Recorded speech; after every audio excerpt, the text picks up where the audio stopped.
Okay, students, today is day 2 of the chapter of force. No, day 3, I think. Day number 3 of the chapter of force.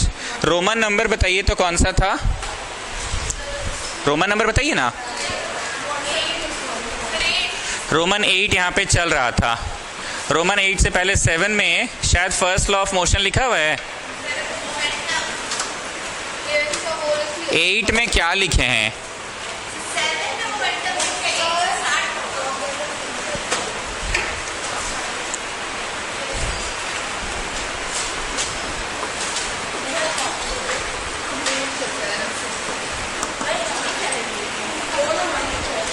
चलो आप बोलो, इसमें क्या लिखा हुआ है ये बताओ. सर इसमें लिखा हुआ है second law of Newton. Second law लिखा हुआ है. चलो गुड. इसमें क्या लिखा है बोलो. बस यही सुनना था.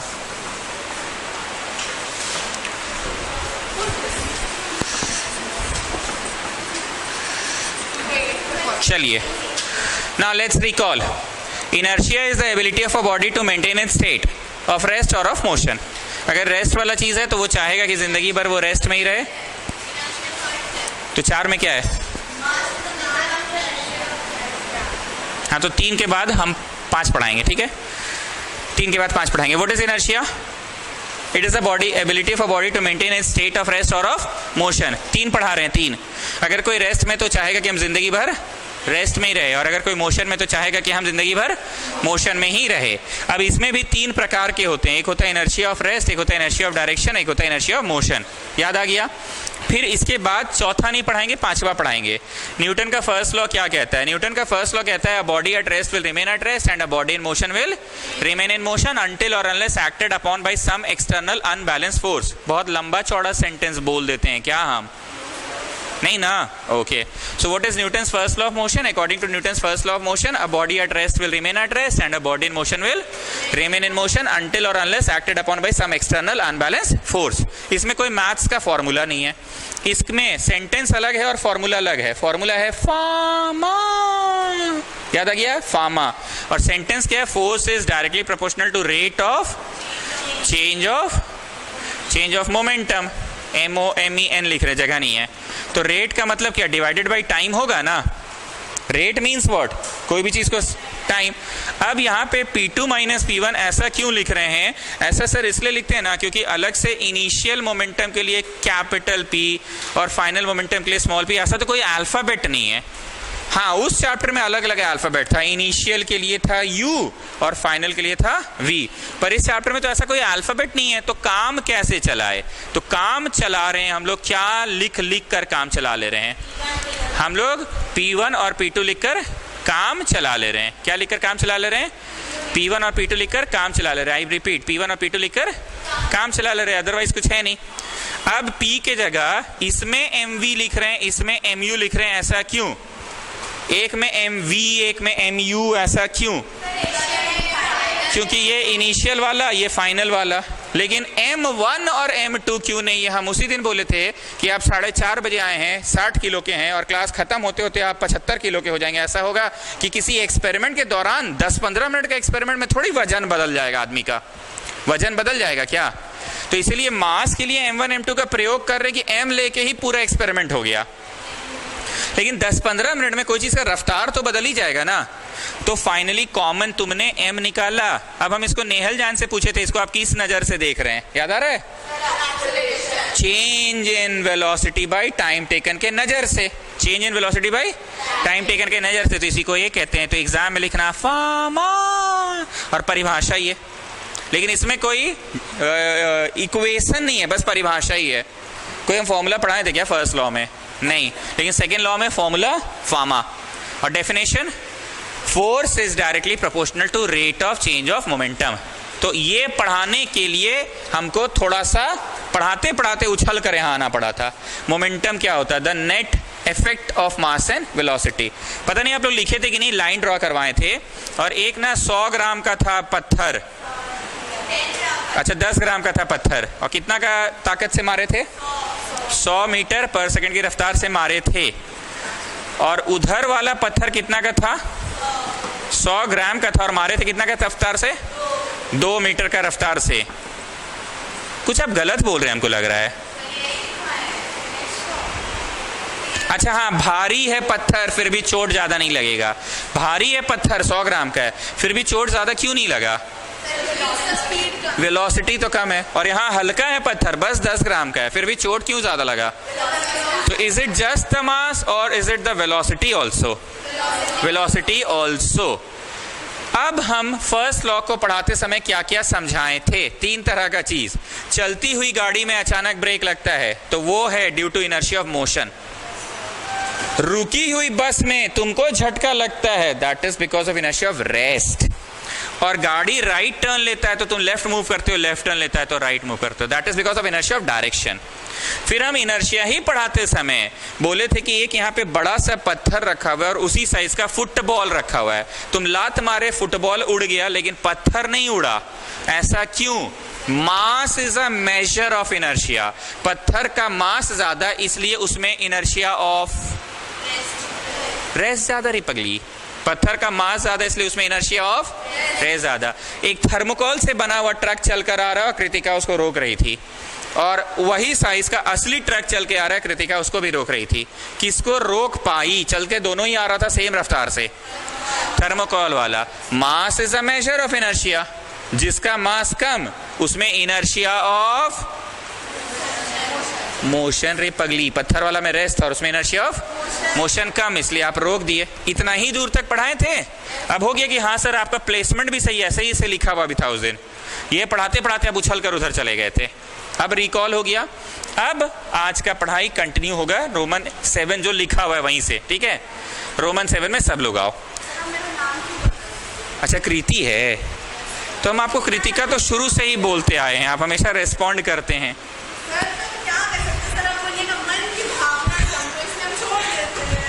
हम लेकिन फर्स्ट डे से आपको कृतिका ही बोल रहे हैं।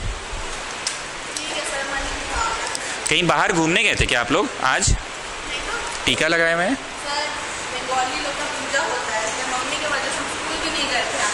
ओके ओके, नहीं हमको लगा कहीं हे हेल 9th क्लास का पेरेंट्स मीटिंग नहीं था आज? 10th वाला लोग का 12th वाला लोग का तो था आज। ओके तो ये लिखा हुआ है now Nehal Jain try to define me momentum. Momentum क्या चीज है? इट इज द नेट और the combined effect of mass and velocity. बोलिए। तो इसको हिंदी में आप बताइए दिव्यानी, मोमेंटम क्या है? मिलकर, मास और वेलोसिटी मिलकर जो बनेगा मोमेंटम बनेगा। हमने एग्जाम्पल ये दिया था कि आप अच्छा पढ़ते हैं तो जरूरी नहीं है रिजल्ट अच्छा हो जाए, और हम अच्छा पढ़ाते हैं तो जरूरी नहीं है रिजल्ट अच्छा हो जाए। दोनों के कारण अच्छा रिजल्ट होगा। हम भी अच्छा पढ़ाएं और तुम भी अच्छा पढ़ो। हाँ कभी कभी ऐसा भी होता है कि आपका एक चैप्टर खत्म नहीं हुआ है ट्यूशन में लेकिन तुम्हारा रिजल्ट अच्छा हो जाता है। अब यहाँ पे भावना क्या है पता है? भले वजन कम है लेकिन मोमेंटम तुम मेंटेन कर लेते हो। क्या बढ़ा लेते हो अपना? वेलोसिटी। क्या बढ़ा लेते हो? वेलोसिटी। हेलो हाँ हाँ बोल रहे हैं।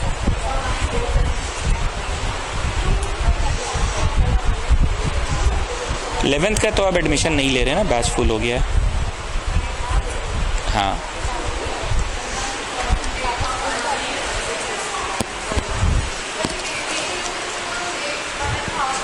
ठीक। अब आइए न्यूटन्स थर्ड लॉ। अब आइए Newton's third law. Newton's third law of motion. Of course देखो हम हंसी मजाक करके पढ़ाते पर ट्राई करते हैं कि ऐसा पढ़ो कि किसी को भी पढ़ा सको। मेरी यही कोशिश है। क्या आप रोड चलते फिरते नेहल जान किसी को भी तीनों लॉज बता पाइएगा? पहला लॉ एकदम सरल भाषा में बताइए। बोलिए ना। कोई चीज रुका हुआ है तो रुका हुआ रहेगा और चल रहा है तो चलता रहेगा।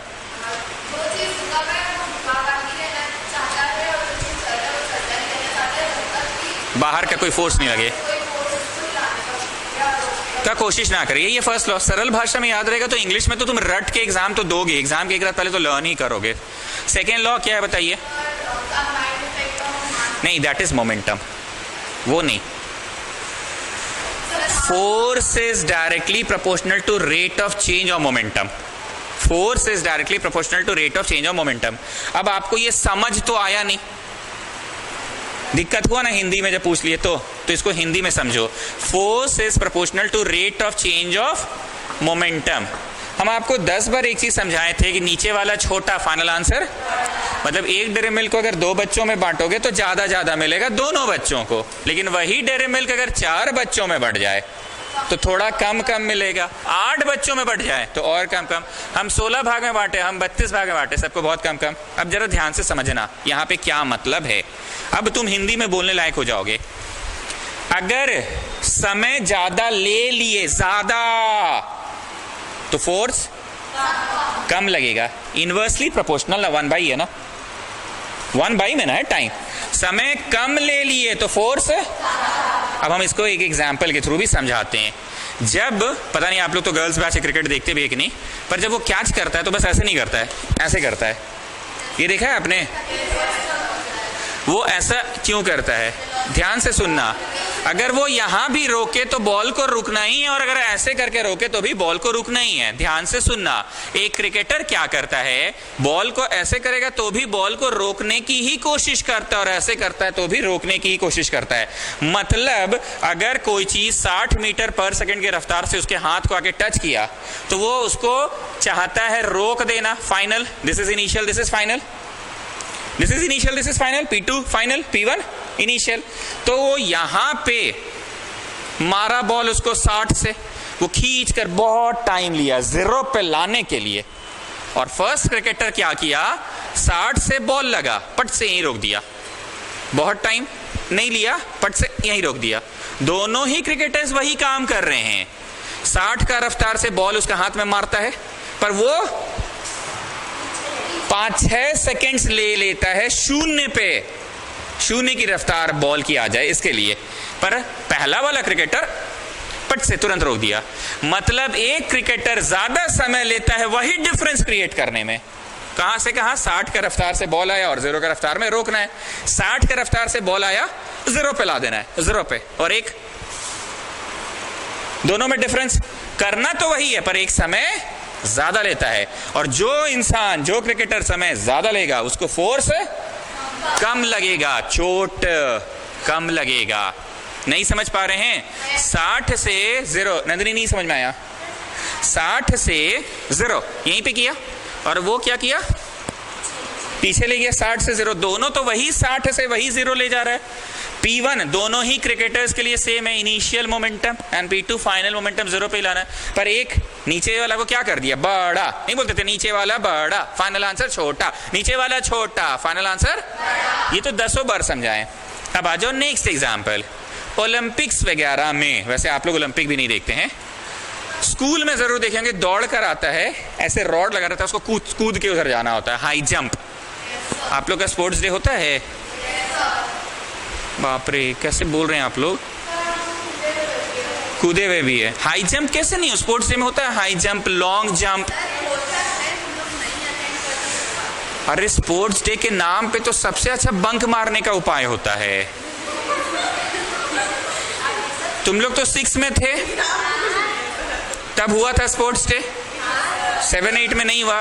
तुम लोग याद करो, 6 में जब थे तो तुम लोग कोई रेस में तो पार्टिसिपेट किए ही होगे। तो उसका सिलेक्शन और दिन भर रिहर्सल्स के लिए तो दिन भर मैदान में ही रहते थे तुम लोग। तो उसी की बात करें, जब तुम्हारा रिहर्सल चलता था उस समय तुम 11-12 का भैया दीदी लोग को नहीं देखते थे, लॉन्ग जंप का भी प्रैक्टिस करते थे, हाई जंप का। एक ही प्लेग्राउंड ना होता है किसी भी स्कूल में, तब कैसे नहीं देखें?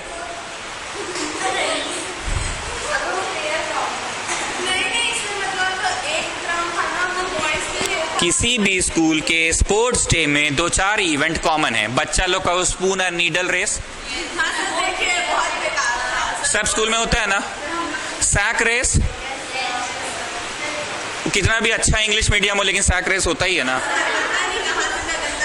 शॉटपुट थ्रो भी होता है, शॉटपुट। एक लोहा का गेंद होता है, लोहा का, लिटरली लोहा का, वो वहां पे खाली रखा जाता है और उसको फेंकने का एक स्टाइल है, ऐसे पकड़ के अब समझ में आया? मूवीज में नहीं, ओलंपिक्स में देखे होंगे आप लोग, सैंड वाला ही होता है और उधर फिर कोई बच्चा नहीं रहता है। जब फेंका जाता है बॉल ऐसे धप से गिरता है तो बालू में दाग हो जाता है ना, फिर एक वॉलंटियर को रखा जाता है, वो मेजर करता है कितना मीटर पे गया। Anyways what I was talking about is high jump. High jump में क्या होता है, आपको दौड़ कर आना है और एक मार्क होता है गो, वो मार्क से कूदना है, एक रॉड लगा रहता है, रॉड को उछल कर कूदना है। रॉड को अगर टच कर गया तुम्हारा बॉडी तो डिस्क्वालीफाई हो जाओगे। कूदना है और कहां तक कूदते हो, बालू बिछा रहता है, मैं इसकी बात कर रहा हूं। अब ध्यान से सुनना, क्यों उस तरफ सैंड बिछा दिया जाता है, सैंड क्यों, ध्यान से सुनिएगा।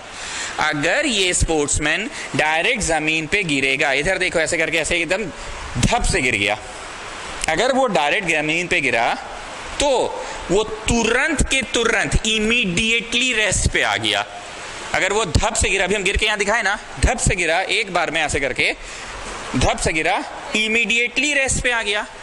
लेकिन अगर बालू बिछा दिया जाए तो बालू में उसका पांव सिंक करता जाएगा जाएगा जाएगा जाएगा जाएगा जाएगा जाएगा। 10 सेकंड बाद ही वो इंसान फाइनली रेस्ट पे आएगा। दौड़ कर आया 60 मीटर के रफ्तार से, जमीन में एक बार में कूद के रुक गया, जीरो पे ये बच्चा भी रुका है, और वो वाला बच्चा जिसको बालू पे कूदाया गया है, प्रणाम, 60 की रफ्तार से वो बच्चा भी आया, लेकिन बालू में सिंक होता गया होता गया होता गया होता गया होता गया, पांव, वो नहीं, उसका पांव सिंक होता गया होता गया। फाइनली जरूरत पे तो वो भी बच्चा आया। पर नेहल जान, आप बताइए किस बच्चे ने समय ज्यादा लिया? जो बालू में कूदा उसने सिंक होते गया होते गया होते गया, फाइनली एक जगह के बाद उसका पांव रुक जाएगा।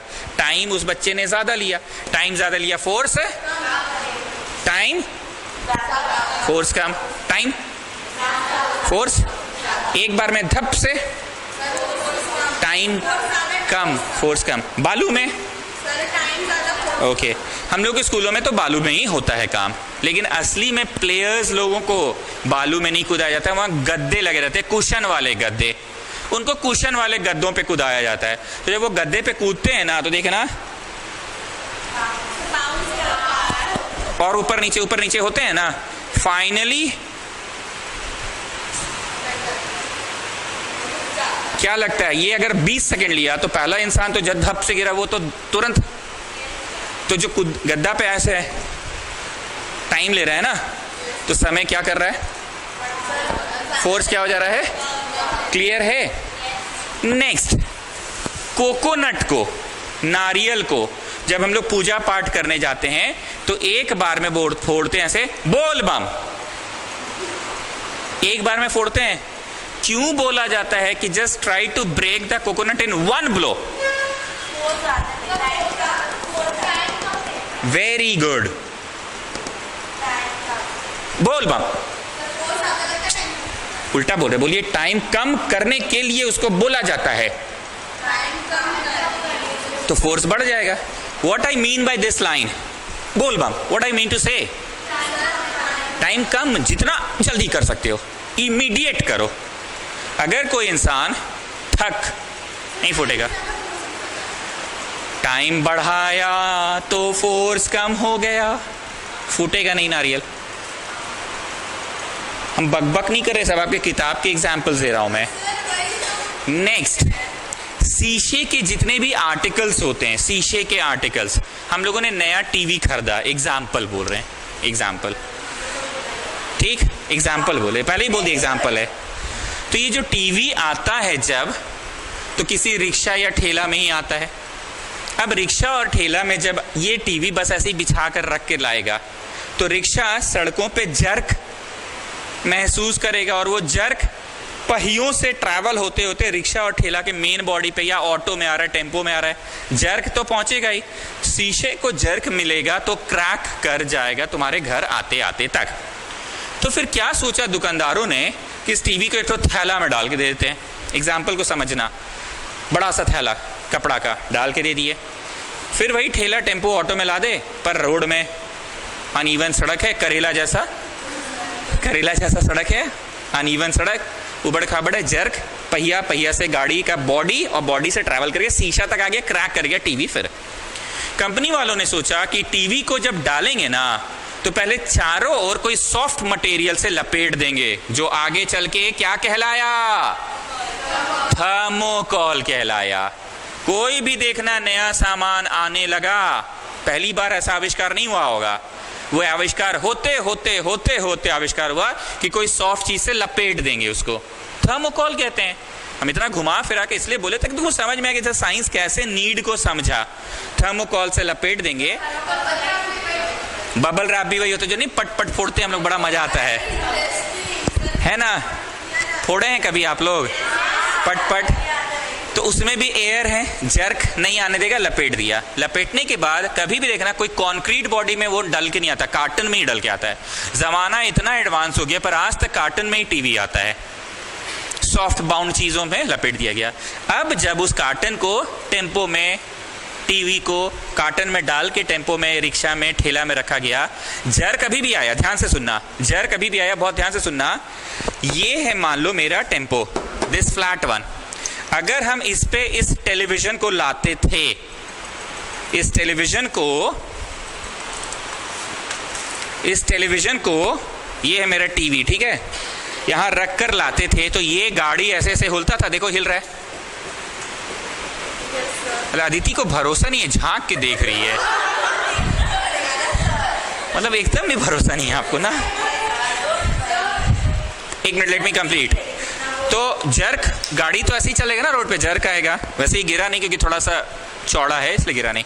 तो लोगों ने इंक का डब्बा ही टेलीविजन, चलो, पर हम ये क्यों समझा रहे हैं, मेरा रीजन समझाने का, ये टीवी है, गिरा नहीं बट ये गिरेगा ही, या जर्क आ रहा है, क्रैक आएगा, शीशा इसका जो स्क्रीन है फट जाएगा।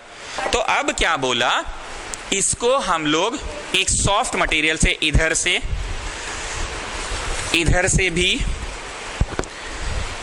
से भी सब तरफ से डाल देंगे। आता है ना कार्टन के अंदर, ये क्या है, सब तरफ से थर्मोकॉल। फिर धीरे से ऐसे टीवी नहीं निकालते हम लोग, ऐसे ही निकालते हैं ना धीरे से, ओके। तो ये सॉफ्ट मटेरियल से बाउंड है।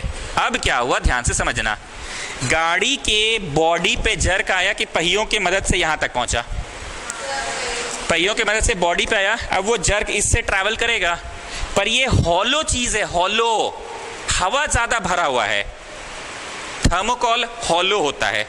और वो जो पट पट करके फोड़ते हैं हम लोग एयर बबल्स वाला, वो भी हॉलो है, एयर। क्या लगता है, हॉलो चीजों से तुरंत वो जर्क इसके बॉडी तक आएगा कि हॉलो चीज है, सॉफ्ट चीज है, आने में टाइम लगेगा जर्क को।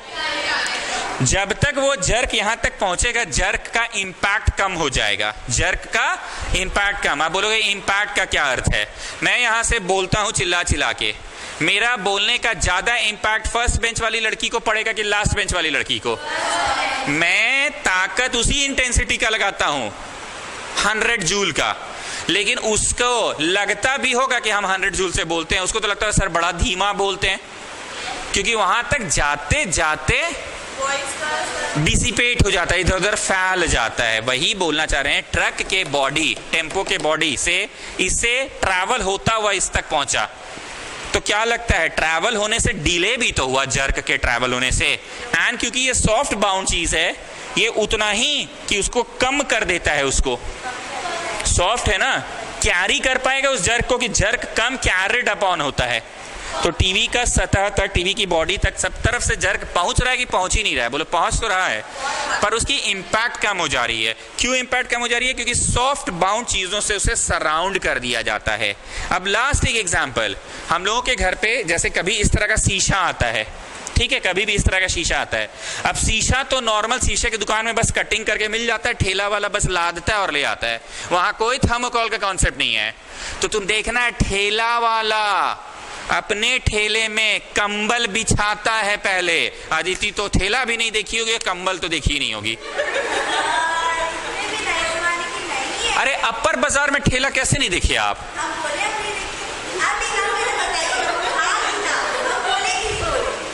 हाँ, तो भावना क्लियर है ना आपका? आप कंबल तो कभी नहीं देखे होंगे। अच्छा ठीक, कंबल आप देखे हैं?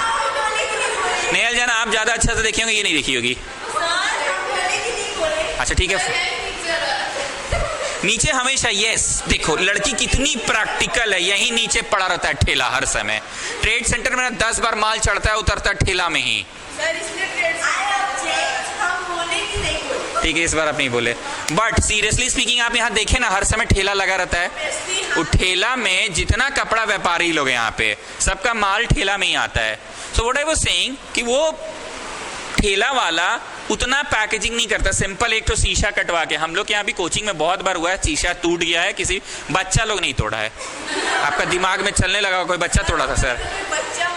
हाँ, हम जान रहे थे, अब यही सोच रहे होंगे। मिस्त्री लगवाए थे वो ना, कुछ ऐसे से ठोक ठोक के बना रहा था, बनाने में जर्क चल गया इसमें और टूट गया शीशा। तो ये बकबक में भी हम पढ़ाई पढ़ा दिए कि बच्चा मार के नहीं फोड़ा, वो मिस्त्री लगवाए थे, मिस्त्री कुछ ये ठीक कर रहा था, करते करते जर्क से ये टूट गया। ठीक, क्यों मारेंगे? अरे वो जान के थोड़ी तोड़ा, जान के थोड़ी तोड़ा। तो यहाँ 2-3 एग्जांपल क्या दिए कि ये शीशा जब आया ठेले में तो कोई थर्मोकोल तो बाउंड करके आया नहीं, वो लोग अपने ठेले में पहले कंबल बिछाता है। Can you tell me why kambal? कंबल सॉफ्ट होता है। जितने भी ऊनी कपड़े पहनते, स्वेटर, वो भी सॉफ्ट होता है, एयर जाके लॉक हो जाते हैं। स्वेटर का काम है एयर को बस लॉक कर देना, हवा लॉक हो जाता है तो तुमको अंदर तक ठंडक नहीं पहुंच पाती है। नेक्स्ट थिंग, क्योंकि ये बात थोड़ा इंटरेस्ट लेता है पढ़ाई में, इसलिए हम नेक्स्ट थिंग भी बता रहे हैं। तुम लोग जाते समय देखना यहाँ रबर लगी हुई है सब जगह।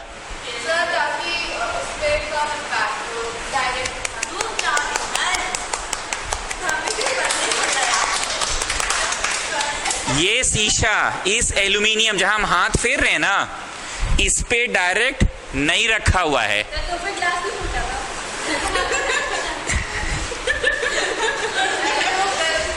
वो थोड़ा ज्यादा इंपैक्ट कर दिया, इस पे नहीं रखा हुआ है। तुम देखना, ये तो बाउंड्री है सब तरफ से ताकि गिर ना जाए। बाउंड्री की बात नहीं करो, बाउंड्री के बाद ये काला वाला आज देखते जाना जाते समय, ये रबर इधर भी और उधर भी, दोनों रबर्स के बीच में शीशा है। तो रबर के माध्यम से अगर जर्क जाएगा तो रबर है, तो जर्क का इंपैक्ट को कम कर देगा। अगर रबर नहीं लगा के, नेहल जान शायद आप ये भी देखेंगे पुराने काउंटर्स में ना नॉर्मल लकड़ी ठोक देता था दोनों तरफ से, नॉर्मल लकड़ी पुराने काउंटर्स में। अगर आप लोग का दादाजी लोग का दुकान होगा, मत बोला आप दादी घर दादा घर बहुत करते हैं सर, अरे यहाँ पे भावना ही है ना। जैसे हम लोग तो फ्लैट में रहते तो सब लग्जरियस लेटेस्ट थिंग्स लगा हुआ है, तो ये भी लेटेस्ट अनुसार है। पर अगर किसी का पुराना काउंटर होगा दुकान का, देखना शीशा दो तरफ से लकड़ी से ठोका हुआ है, वो बस लकड़ी के काम है शीशा को गिरना ना दे। बट ये गिरने ना दे के लिए तो अलग से ये फ्रेम है चारों तरफ, और रबर भी लगा हुआ है। जितने एग्जाम्पल्स दिए, सारे एग्जाम्पल्स में क्या बढ़ाने की कोशिश हुई? जर्क नहीं ट्रैवल करेगा टेलीविजन तक की, करेगा तो जरूर, it will take time, so impact will be less.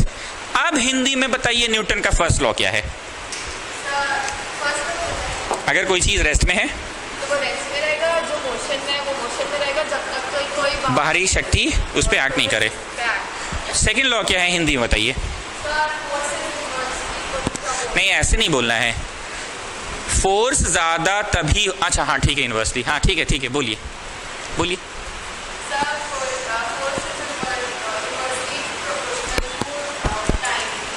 Time for the change of momentum. Time for what? The change of momentum. Now if people will ask you तो ये momentum क्या है, तो बोलना मोमेंटम ना मास है ना वेलोसिटी है। मोमेंटम ना मास है ना वेलोसिटी है, दोनों का नेट असर है। मतलब तुम्हारा रिजल्ट क्या है, तो मत बोलना स्टूडेंट कैसा पढ़ा, भावना समझो। मत बोलना टीचर कैसा पढ़ाया, रिजल्ट क्या है, स्टूडेंट कैसा पढ़ाया और टीचर कैसा, स्टूडेंट कैसा पढ़ा और टीचर कैसा पढ़ाया। भावना समझ गए ना? तो मोमेंटम क्या है, ये डायरेक्ट मत बोलना, मास है, the net effect of mass and velocity. अब उम्मीद करते हैं कि नेहल जान आपको दिक्कत नहीं होगा। ठीक, अब आ जाओ इसमें लिखना स्टार्ट कीजिए। To every action there is an equal and opposite reaction. To every action there is an equal and opposite reaction. To every action there is an equal and opposite reaction. घर जाइएगा जतिथि और अपने भाई, तो भैया बड़ा है ना, अच्छा कोई छोटा है भाई बहन को मारना ऐसे चट से, नहीं वो नहीं मारेगा, वही तो मजे की बात है, छोटा भाई बहन को बोले जब, अच्छा आज शाम को जब सब लोग साथ में बैठ के पढ़ोगे ना तो भैया को पीठ पे मारना ऐसे, बुरा भी नहीं मानेगा वो। तुम मारोगे ना, उसको लगा होगा पर तुम्हारा हाथ में भी चोट लगेगा। अब ध्यान से सुना, मजाक नहीं। तुम ऐसे मारे चट, this is action. What is this? उसका गाल या पीठ जहां भी मारे हो, पीठ पे मारना बुरा नहीं मानेगा वो। क्या है क्या भैया तुम इतना भी नहीं जानता, ऐसे ध्यान से सुनिएगा, हम बस गाल बोल रहे हैं पर तुम पीठ समझो, ऐसे मारे चट एक्शन, वो पीठ उसको भी मारा, हाथ को भी, रिएक्शन। इसलिए हमें भी दर्द महसूस होता है किसी को मारते हैं तो, होता है ना। To every action there is an equal and opposite reaction. Next example सुनो, विजुअलाइज करने की कोशिश करना। हमको तो कभी कभी लगता है ना, चलो फिर भी ट्राई करते हैं, गर्ल्स बैच पता नहीं जानता है कि नहीं। फायर ब्रिगेड जब आता है मोहल्ले में, आपके यहाँ तो कभी वो भी नहीं आया होगा, बताया मैंने? No, you have watched the video, you have watched the video, अभी नहीं बताए हैं?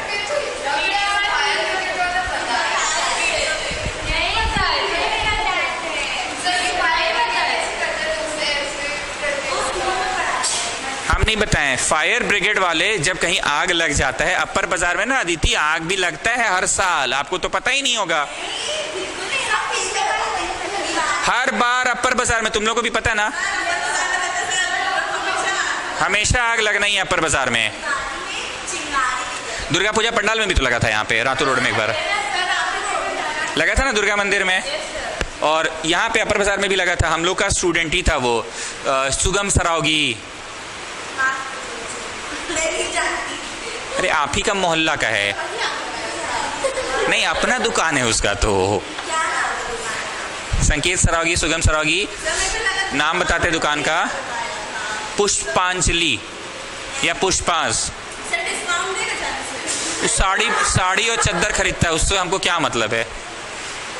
बोलता है आइएगा सर, लेकिन मेरा काम का ही नहीं है, शूज शर्ट पैंट बेचे तब ना। तो फायर फाइटर्स जब आते हैं तो एकदम देखना ऐसे पकड़ के आग बुझाते हैं। देखना तुम लोग लगता है स्टाइल मारने के लिए बुझाता है, एक्चुअली होता है कि है ना, पानी इतना प्रेशर से निकलता है। वो लोग तो नीचे से ही पानी मार रहे हैं 5 तल्ला 6 तल्ला बिल्डिंग तक। अब पिछले 8-10 सालों में इतनी तरक्की हो गई है कि उनके पास सीढ़ी जैसा भी होता है। वो सीढ़ी क्रेन की मदद से सीढ़ी ऐसे खुलता है, मैनी फोल्ड सीढ़ी होती है, खुला फिर और खुला, खुलते खुलते बहुत ऊंचा तक जल जाता है। स्टिल वो जहां तक भी पहुंचा ना, वो फायर फाइटर यहां तक, मान लो यहां तक पहुंचा है, सीढ़ी पे है वो खड़ा, अभी भी वो पूरा ऐसे टाइट पकड़ के ऐसे ऐसे करके पानी देता है। वो ऐसे क्यों करता है पता है? हंसीएगा मत, वो ऐसे इसलिए करता है, अगर वो टाइटली अपने आप को रेडी नहीं रखे ना, पानी इतना प्रेशर से ऊपर जाता है कि वो फेंका जाएगा। To every action there is an equal and opposite reaction. Next example, मान लो ये है लैंड, जमीन का हिस्सा, और ये है वाटर बॉडी, कोई भी वाटर बॉडी है, तालाब है, और तुम बोटिंग करने गए थे उस तालाब में। ये तुम हो यहाँ पे बोटिंग करने गए थे, ठीक?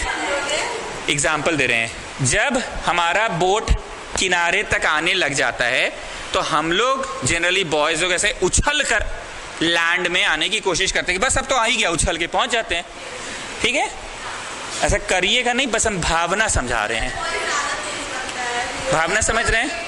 जब वो लोग ऐसे उछल कर करता है तो तुम देखना बोट पीछे चला जाता है ना। द क्वेश्चन इज बोट, लड़का तो आगे गया, तो बोट पीछे कैसे चला गया? To every action there is an equal and opposite reaction. मतलब when the boy pushes himself in the forward direction, he applies a action force, due to which there is a development of reaction force also, and that reaction force pushes the boy. फिल्मी example, pistol गोली जब चलता है तो हाथ ऐसे पकड़ लेता है, अगर नहीं पकड़ के चलाएगा ना, गोली चलाएगा, हाथ ऐसे होना ही होना है। इतना वेलोसिटी के साथ वो गोली निकलती है।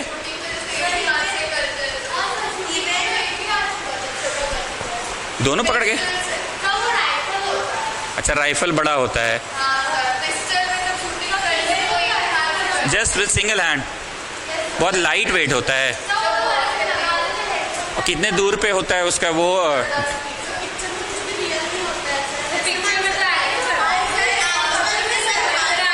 कभी आपका हाथ ऊपर नहीं गया? हाथ गया ऊपर? पीछे की ओर लगता है कि हम गिर जाएंगे, बस यही भावना, यही यहाँ पे फिल्मों में तब थोड़ा ज़्यादा दिखा देता होगा।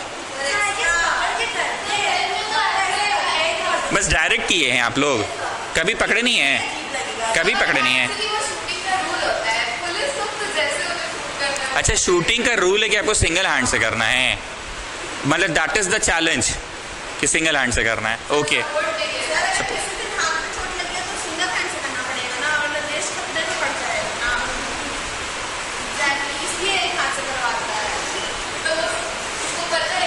Anyways, coming back to physics, क्यों करता है वो ऐसा? गोली बहुत तेज गति से निकलता है, एक्शन, वो पीछे फेंका सकता है, रिएक्शन, मतलब ये ना वो वाला है, फायर ब्रिगेड वाला है। नेक्स्ट, आप लोग न्यूज़ चैनल्स में बहुत बार देखते होंगे, बहुत कम बार लेकिन साल 2 साल में ऐसा भारत में होता है कि भारत ने इस सैटेलाइट का टेस्टिंग किया, सैटेलाइट सफलतापूर्वक लॉन्च हो गया, सैटेलाइट लॉन्चिंग। तो सैटेलाइट या रॉकेट कितनी तेज गति से ऊपर जाता है और उतनी तेज गति से धुआं जुई एकदम नीचे आता है। जानते हैं इसमें धुआं का निकलना भी थोड़ा सा कंट्रीब्यूशन प्ले करता है रॉकेट को और तेजी से ऊपर फेंकने में। धुआं जितना नीचे जाएगा तेजी से, उतना तेजी से उसको रिएक्शन मिलेगा, मतलब धुएं का भी थोड़ा मोड़ा रोल है उस रॉकेट को ऊपर फेंकने में। Now a very important question, bullock cart या हॉर्स कार्ट जो होता है, हॉर्स कार्ट घोड़ा गाड़ी, घोड़े के शरीर से गाड़ी बांध दिया जाता है और घोड़ा जब दौड़ेगा तो वो गाड़ी भी चलेगा, ठीक है? फिल्मों में देखा है, चल धन्नो, शोले फिल्म भी नहीं देखे हैं? अब मत बोलिएगा शोले फिल्म भी नहीं देखे आप। कोलकाता या समवेयर उधर जाइएगा तो सड़कों में जैसे हम लोग जैसे रिक्शा करते हैं ना, लोकल चलने के लिए रिक्शा ही खरीदते हैं ना, वहाँ घोड़ा गाड़ी करते हैं लोग लोकल चलने के लिए। अब नहीं है कोलकाता में, बड़ा बाजार साइड, विक्टोरिया की तरफ।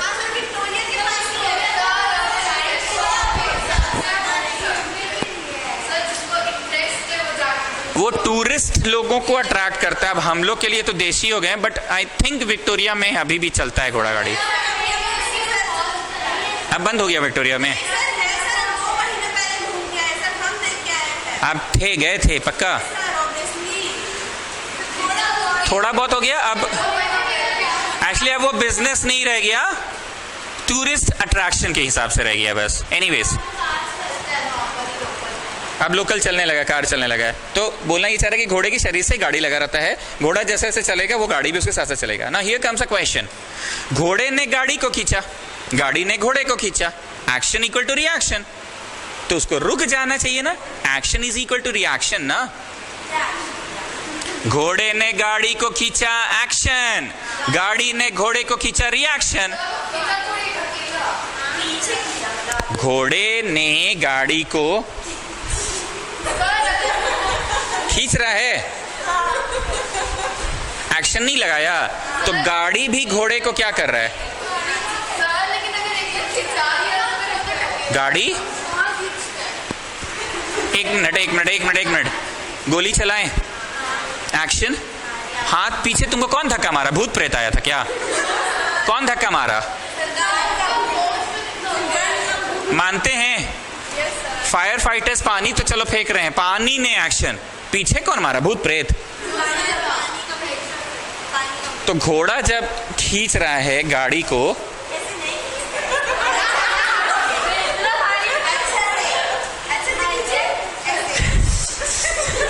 तो गाड़ी भी तो खींच रहा है उसको। अभी भी ऑब्जेक्शन है, कुछ एक्शन होगा तो रिएक्शन हो। वो लड़का जब उछल कर लैंड में आया, लड़का तो उछला, तो फिर भूत उसको पीछे, नाव को पीछे कर दिया क्या? Can you agree? Do you agree? तो यही तो बोला, action is equal to reaction, तो क्यों नहीं रुका? यहीं पे तो हम थे कि बीच में अदिति टोक दी।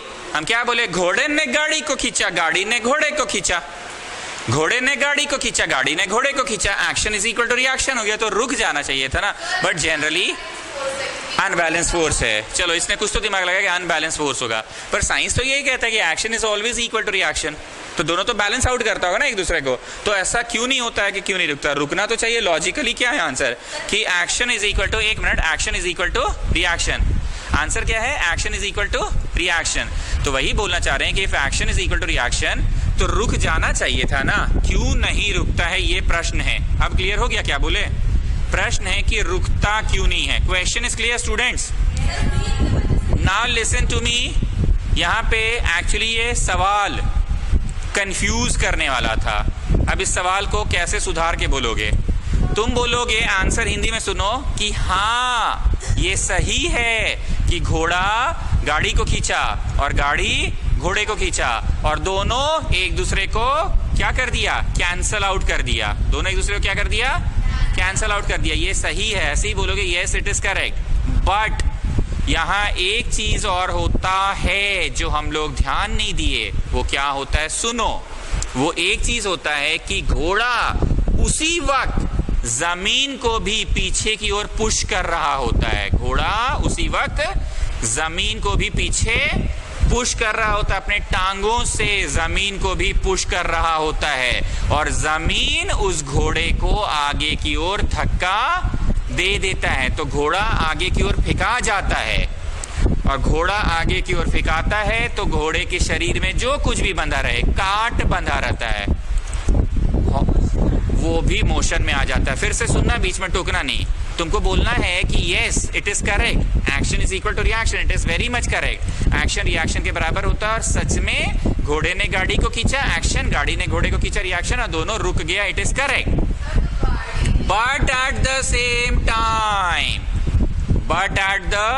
Same time the horse also pushes the ground. जमीन को भी घोड़ा धक्का मारता है and the ground pushes the horse in the forward direction.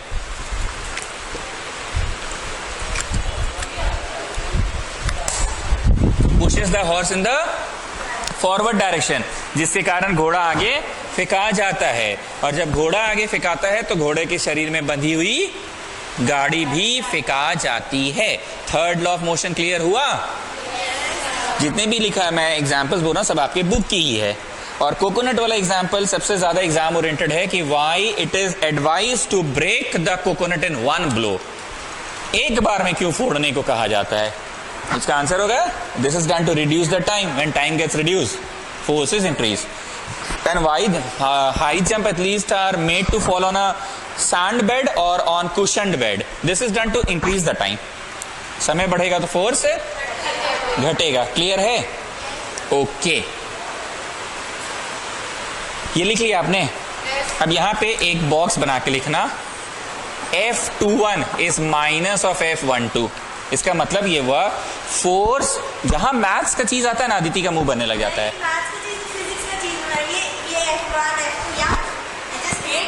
क्यों? आपको 3 तो फॉर्मूला डिराइव नहीं करवाए थे यहाँ पे? वो अच्छा था, ये अजीब है। आपको फॉर्मा मुश्किल लगा? वही अच्छा है सर, F1 F2 ये अच्छा है, सब बिल्कुल अच्छा नहीं लगता। अच्छा, एक्सप्लेन तो करने दीजिए। Force applied by body 2 on body 1, force applied by body on body 1 is equal to the force applied by body 1 on body 2। तुम मारे इसको, गाल को या पीठ को, उसका पीठ ने मारा तुमको। But Divyani tell me, then why is this negative symbol? उल्टी दिशा में है ना। अगर ए ने मारा बी को ऐसे तो बी ने ऐसे, ए ने मारा बी को, बी ने मारा ए को, इसलिए माइनस सिंबल होता है। Why is this negative symbol for? The negative symbol shows that it is in opposite direction. पढ़ेंगे कैसे? Force applied by body 2 on 1, force applied by body on 1 is equal to force applied by body 1 on, but it is negative of it, but it is negative of it. अब आइए roman number 9, law of conservation of momentum.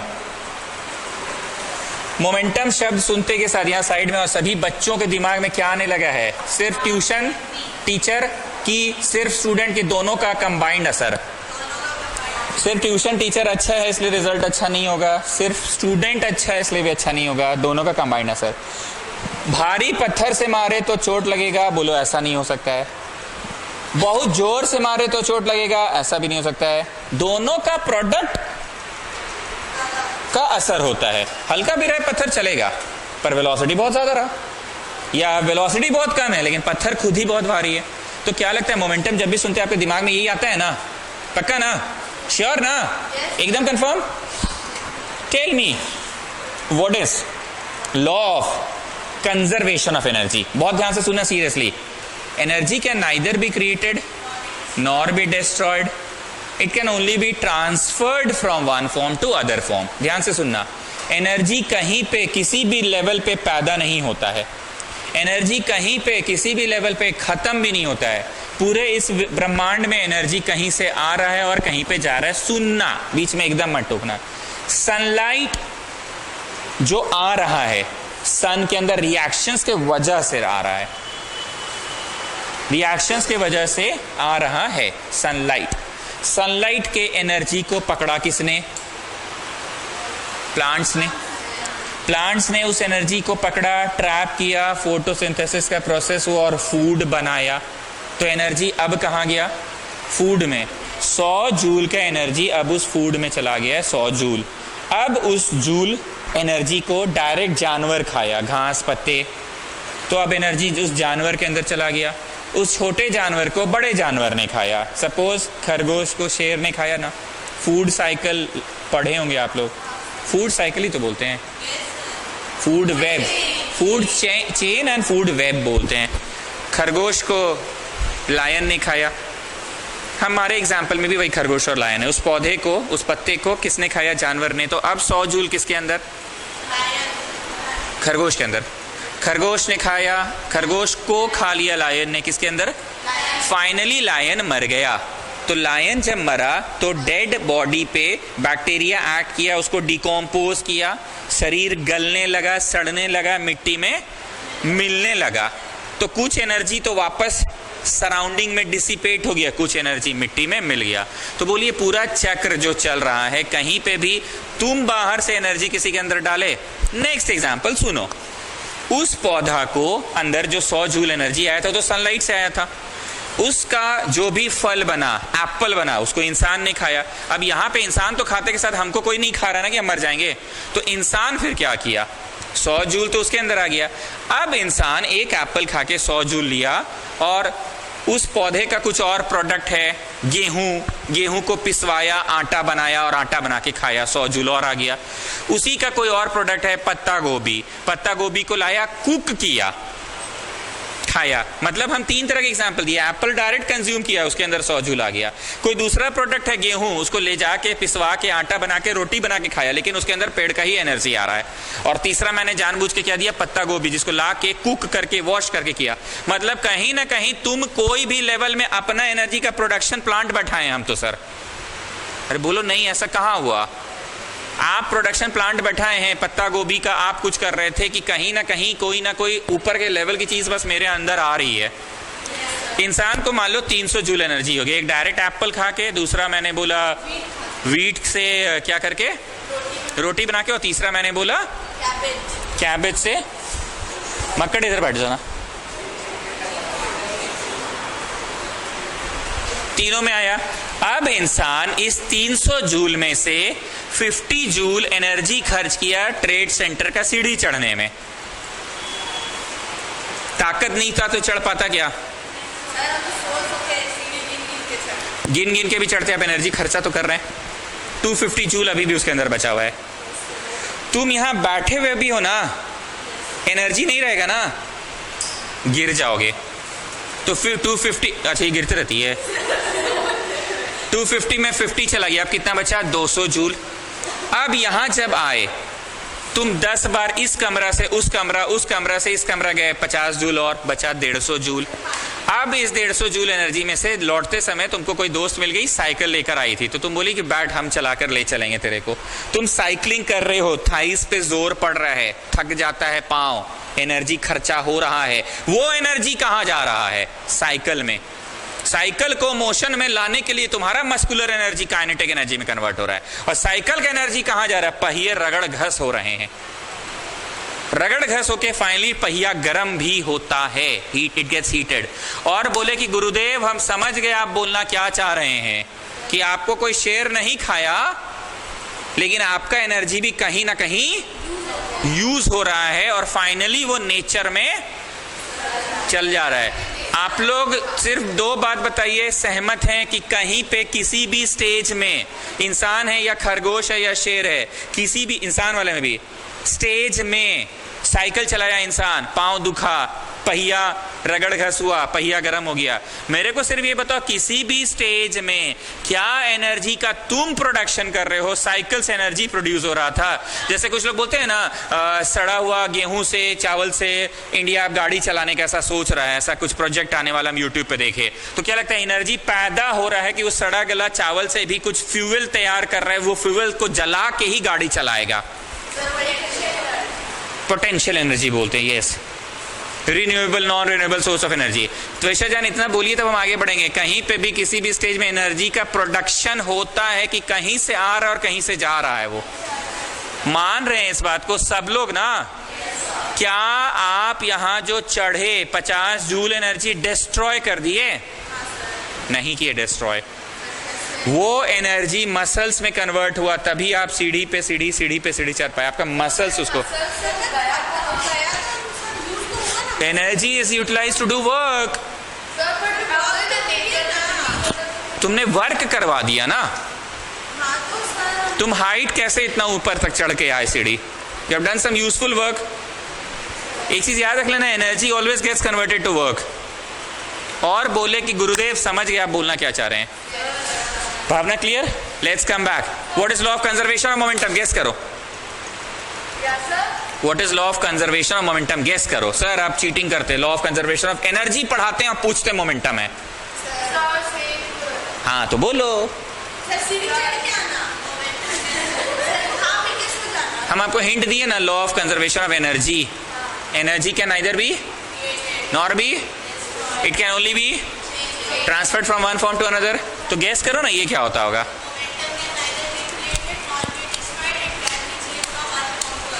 Momentum can neither be created.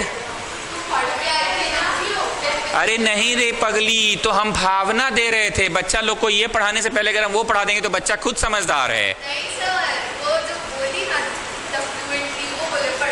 नहीं नहीं, वो भावना पकड़ ली ना। Energy can neither be created nor be destroyed.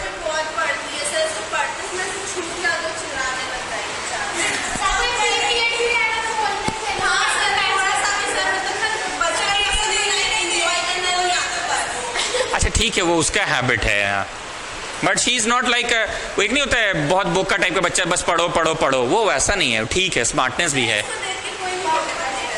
Smartness भी है उसमें। खेल के समय खेलती भी होगी, वो मजाक भी करती होगी, करती है ना।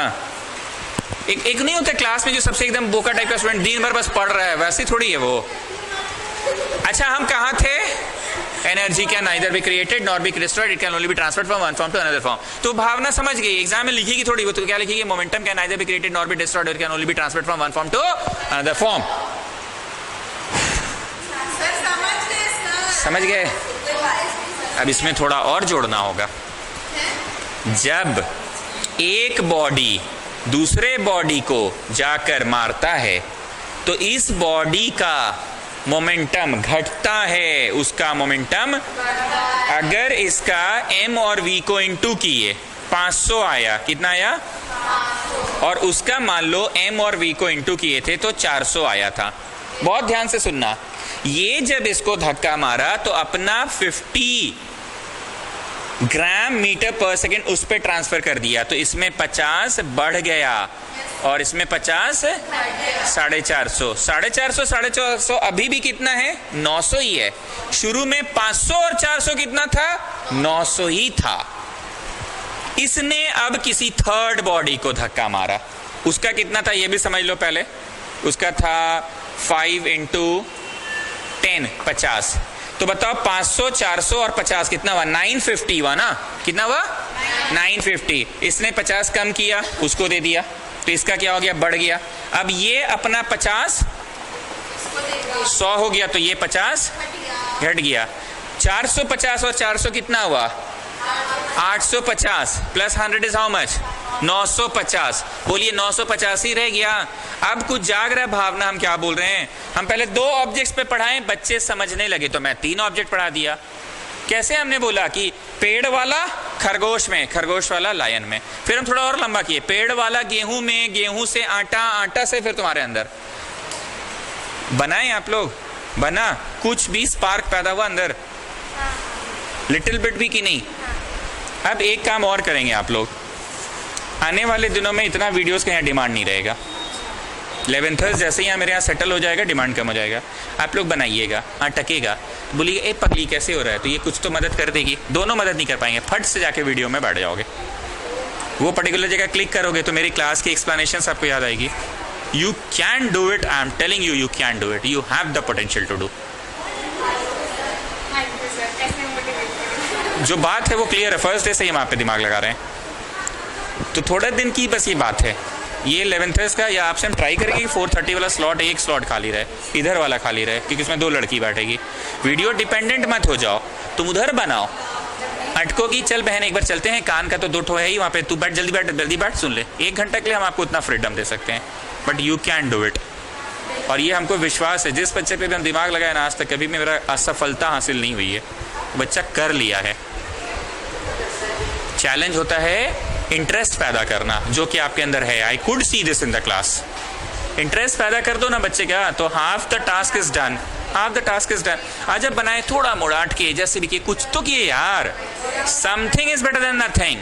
बूंद बूंद बूंद बूंद यहाँ गिरने लग जाएगा ना तो दागी हो जाएगा, गड्ढा हो जाएगा।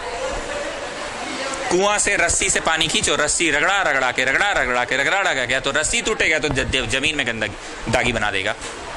और आप इतने भी नहीं है कड़क कि आपको रोज रगड़ना होगा, आप 2-3 दिन में ही। I could see your performance in the class, you can do it. बस हम ट्राई करेंगे आपसे वीडियो खाली रखने का।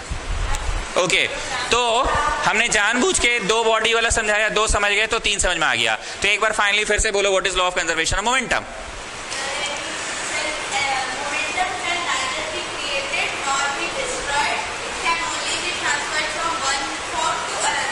सुन लिए? अच्छा लगा? समझ आया? एग्जाम में ये बिल्कुल भी मत लिखना, ये बस भावना था। एग्जाम में लिखना क्या है? When one body strikes another body, then the sum total of the momentum, sum total of the before the collision, collision मतलब समझते हो धक्का मुक्की होना, इज इक्वल टू, ये तीनों का जोड़ करो 500 और 400। अच्छा सिर्फ इन दोनों की बात करते हैं, 500 400 900। तो धक्का लगने के बाद कितना था? 450 900 था। The sum total of the momentum before collision is equal to sum total of the momentum after collision. ये धक्का दिया, वो धक्का लिया, ये धक्का दिया, इसका 50 घट गया, उसका 50 बढ़ गया। फाइनली जाते जाते इंग्लिश में फाइनल स्टेटमेंट बोलिए नेहल जान, what is law of conservation of momentum? Sir,